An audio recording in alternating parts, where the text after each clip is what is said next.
વડગામના ધનાલી ખાતે નવનિર્મિત શ્રી રામ અમૃત વનનું અધ્યક્ષ શ્રી શંકરભાઈ ચૌધરીના હસ્તે લોકાર્પણ કરાયું.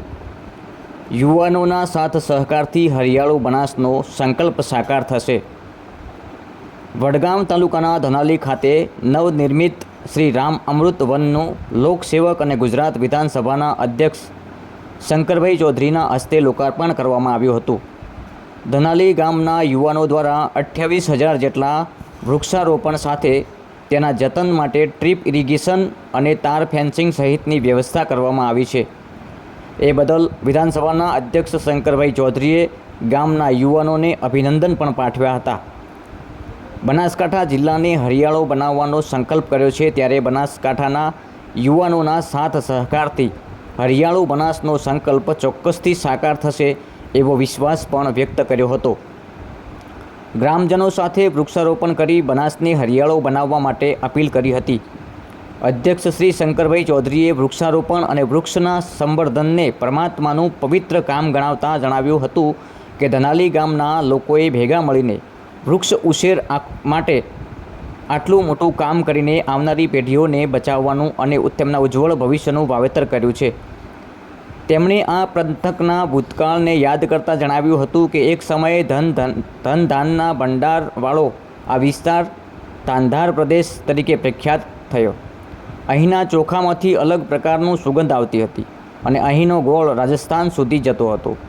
વૃક્ષોનું પ્રમાણ ઘટતાં આજે પાણીના તળ ઊંડા જવાથી સાથે આ વિસ્તાર સૂકો થઈ ગયો છે, જેના માટે આપણે પણ જવાબદાર છીએ. તેમણે કહ્યું કે હવામાનમાંથી કાર્બન ડાયોક્સાઇડ ખેંચીને આપણને શુદ્ધ ઓક્સિજન આપવાનું કામ કરતા પરોપકારી વૃક્ષોને કાપવાથી બીજું મોટું પાપ કઈ હોઈ શકે, એમ પણ જણાવી હરિયાળીના પુનઃસ્થાપન માટે પ્રાકૃતિક ધરતી ઉપરનું પડ, વૃક્ષના પોદડા અને ગાયના છાણના લીધે આપણે અનાજ પકવી શકીએ છીએ.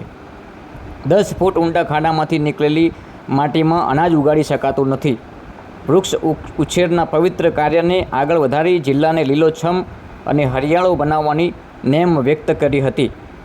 આ પ્રસંગે અગ્રણી શ્રી કલેક્ટર શ્રી વરુણ કુમાર બરનવાર, જિલ્લા વિકાસ અધિકારી સ્વપ્નિલ ખરે, સામાજિક વનીકરણ વિભાગના નાયબ વન સંરક્ષણ અભયકુમાર સિંહ, અગ્રણી સીઓ સર્વશ્રીઓ યશવંતસિંહ, શ્રી ફલજીભાઈ ચૌધરી પણ ઉપસ્થિત રહ્યા હતા.